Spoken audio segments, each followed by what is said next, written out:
세조TV 김재현 세무사입니다. 오늘은 관심을 가지시는 분들이 굉장히 많으실 것 같아요. 특히 자녀의 결혼을 앞두고 계신 분들이라면 특히 더 관심이 있으실 만한 주제입니다. 과연 자녀에게 집을 어떻게 물려줄 수 있을까에 대한 부분에 대해서 오늘 좀 알아보려고 합니다. 저희가 여러 가지 기사나 뉴스나 혹은 국세청 자료들을 보면은 굉장히 많이 세무조사에서 해당 부분들이 걸러진다 라는 결과 보고를 보시는 경우들이 많이 있습니다. 그러한 부분들이 어떤 거냐면 이런 거예요.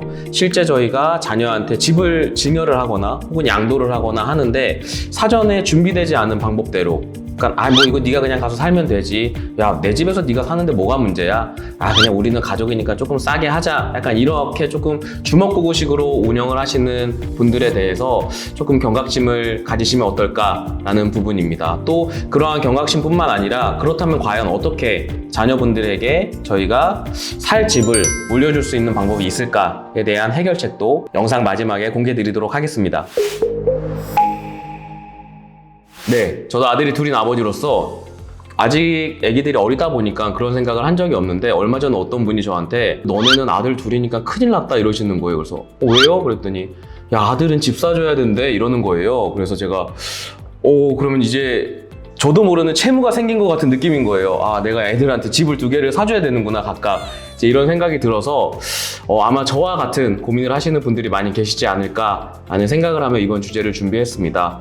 일반적이지는 않지만 주택을 2채 이상 보유하신 분들 같은 경우에는 어떻게 하면 한 채를 우리 자녀가 살 수 있는 집으로 우리 자녀 명의로 돌려줄 수 있을까에 대한 고민을 굉장히 많이 하고 계시는 것 같아요. 그러다 보니까 실제 저뿐만 아니라 많은 세무사님들이 해당 관련된 내용으로 상담을 굉장히 많이 요청을 받고 있으세요. 어떠한 부분이 있냐면 가장 근래에 제가 기억났던 거는 도곡동에 아파트에 사시는 분인데, 보통 좀 특이했던 게 그분 같은 경우에는 한 아파트에 어머니, 아버지, 자기 언니, 오빠, 자기 이렇게 살더라고요. 그러니까 총 4가구가 사는 거죠.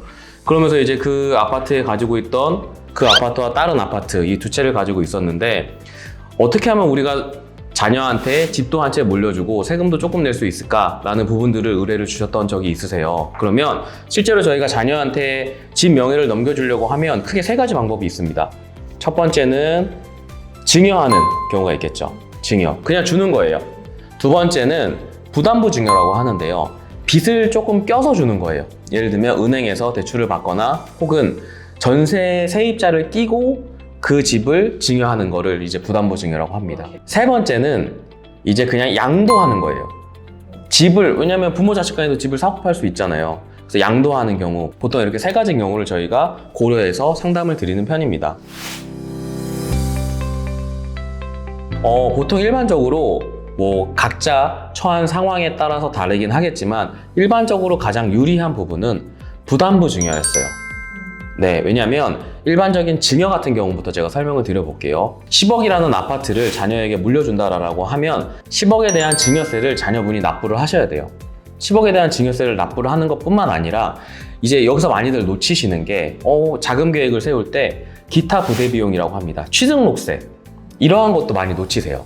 실제 10억의 아파트를 자녀에게 증여하기 위해서 들어가는 돈은 보통 한 2억 5천에서 3억 정도 들어간단 말이에요.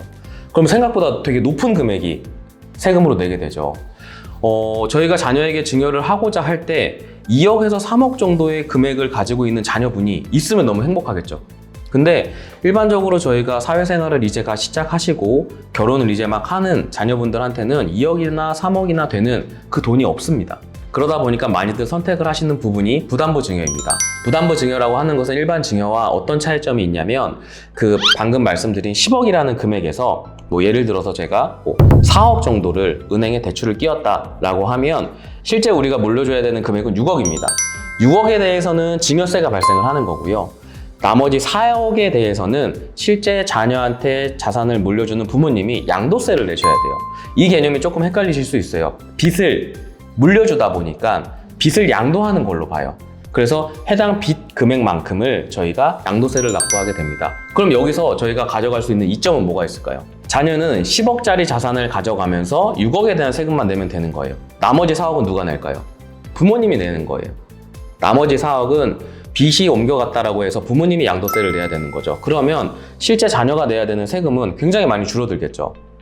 그러다 보니까 부담부 증여를 굉장히 많이 활용을 하시는 거예요. 근데 부동산 정책이 변함에 따라서 이 부담부 증여도 한때 정말 폭발적으로 증가했다가 갑자기 꺾였던 시점이 있습니다. 왜 그랬을까요? 증여를 하게 되면 기존 취득세를 납부를 하시는 것보다 취득세를 3배를 더 납부를 하셔야 됐었어요. 그 법이 지금도 시행이 되고 있고요. 그러다 보니까 실제 예전에는 4%만 내면 되는 이 취득록세율이 9%, 10%에 육박하게 되다 보니까 돈을 더 많이 준비를 해야 되는 거죠. 그러다 보니까 야 부담부 증여도 한풀 꺾였어요. 왜? 옛날 생각하면 이걸 못 하겠거든. 야 옛날에는 내가 그냥 4%만 내면 되는데 지금 10%를 내야 돼? 야 나 이거 못해 이렇게 돼버린 거죠. 그러다 보니까 또 그러면 내가 자녀랑 양도 양수를 해야 되겠다. 집을 사고 팔아야 되겠다. 이러한 방법들이 또 생겨난 거예요. 이건 또 어떤 개념이냐면 10억짜리 집을 자녀한테 사고 파는데 일반적으로 시세 10억인 경우에 저희가 남들하고 이렇게 아파트를 사고 팔면은 한 10억 그대로 팔 거잖아요. 누가 손해를 보려고 하겠어요. 근데 특수관계자나 자녀하고 저희가 사고 팔 때는 싸게 팔 수 있잖아요. 뭐 예를 들면 제가 뭐 아는 사람이 우리 가게에 와서 세무사님 좀 싸게 해주세요. 그러면 싸게 해줄 수 있잖아요, 정가보다. 그러다 보니 저희가 좀 싸게 양도양수를 할 수 있는 거예요. 근데 너무 싸게 하면 이게 국세청 입장에서는 부당하다라고 평가를 하는 거죠. 그래서 싸게 팔 수 있는 기준이 정해져 있습니다. 그 금액이 맥스, 그러니까 둘 중에 큰 금액인데 3억과 30% 이내의 금액이에요. 그럼 예를 들면 10억짜리 자산을 내가 자녀와 양도양수 계약을 하게 되면 7억의 양도양수 계약서를 쓸 수 있다는 거예요. 이렇게 하면 어떤 세금이 발생하게 될까요? 이 부모님은 예전에 예를 들어서 집을 뭐 5억에 취득했다. 그러면 7억에서 5억에 해당하는 2억에 대해서만 양도세를 내면 되는데 9억 미만은 저희가 양도세가 없잖아요. 그러다 보니까 양도세도 납부를 안 하셔도 되는 거고, 자녀분은 7억에 이 아파트를 사게 되는 거죠. 반면 이런 문제가 있어요. 그러면 7억을 마련해야 되잖아요. 7억은 마련해야 되는 거예요. 일반적으로 저희가 뭐 소명 자료를 국세청이나 혹은 요청을 하는 기관들에서 저희가 작성을 해서 내야 되는 부분들이 있는데 해당 부분만 완성이 되면 또 이것 또한 가능하다라는 거죠. 제가 설명드린 것처럼 증여와 부담부 증여와 양도가 있는데 부담부 증여에 대해서 조금 장점을 좀 말씀드리고 갖추어야 되는 요건들을 좀 말씀 더 드려볼게요. 부담부 증여 그러면 막 할 수 있냐? 예를 들면 나 오늘 부담부 증여 할 거니까 우리 자녀랑 바로 계약서 써야지 라고 할 수는 없어요. 기존에 먼저 챙겨보셔야 되는 걸 먼저 말씀드려 보겠습니다. 먼저 챙겨보셔야 되는 건 첫 번째, 이 채무가, 그러니까 거기 부동산 자산에 걸려있는 채무가 증여일 이전부터 있던 채무여야 돼요. 무슨 말씀이냐면 내가 자녀한테 이 집을 주기 전에 이미 내가 은행에서 대출을 받아놨어야 된다라는 거죠. 그 전에 전세 세입자가 들어와 있어야 된다는 거예요. 네, 두 번째로는 이 증여 채무 같은 경우에 실제로 이 증여 채무를 이 수증자가 인수할 수 있는 능력이 있냐에 대한 부분도 필요합니다. 세 번째로는 변제 능력까지 봐요. 예를 들면 미성년자한테 우리가 7억짜리 집을 주면서 3억 빚을 얹어준 거예요. 미성년자가 이 빚을 갚을 수 있을까요? 못 갚죠. 그러다 보니까 그렇게 되는 경우에는 실제로 그 부분까지 증여로 보는 추세입니다. 그렇기 때문에 부담부 증여가 가지고 있는 장점은 명확합니다.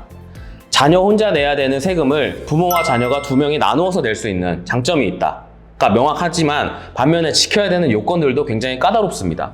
부담부 증여를 고려하실 때는 꼭 지켜야 되는 기본 원칙 4가지가 있습니다. 첫 번째는 증여일 현재 존재하는 채무인지가 가장 중요하고요. 두 번째는 해당 주택에 담보되어 있는 채무인지가 굉장히 중요합니다. 왜냐하면 일반적으로 저희가 등기를 보게 되면 해당 주택에 담보되어 있는 이러한 부채도 기재가 되어 있지만 다른 재산에 담보되어 있는 것 또한 기재가 되어 있는 경우들이 있기 때문에 이 두 번째 원칙도 꼭 확인하시길 바라겠습니다.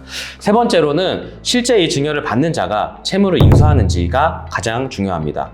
네 번째로는 앞서 설명드린 것처럼 수증자가 이 채무를 상환할 능력이 있는지 이 부분 또한 염두에 두시길 바라겠습니다. 그래서 부담부 증여를 고려를 하실 때는 이 4가지 원칙을 꼭 잊지 마시길 바라겠습니다. 네, 오늘은 자녀에게 주택을 물려줄 때 저희가 가져갈 수 있는 방법과 부담부 증여가 가지고 있는 장점들에 대해서 좀 알아봤습니다. 앞서 설명드린 것처럼 저 또한 아들이 2명인데 내가 집을 물려줄 수 있을까에 대한 고민을 벌써 저도 모르게 들기 시작하더라고요. 아마 이 영상을 보시는 많은 부모님들께서도 그러한 고민을 하실 것 같습니다.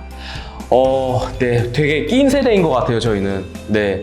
뭘 어떻게 해야 될지, 앞으로 어떻게 조금 더 열심히 살아서 내 자녀들한테는 조금 더 좋은 환경을 물려줄 수 있을지에 대한 고민을 끊임없이 하게 되는 시대인 것 같습니다. 이 영상을 보시는 부모님들께서도 항상 화이팅 하시길 바라겠습니다. 감사합니다.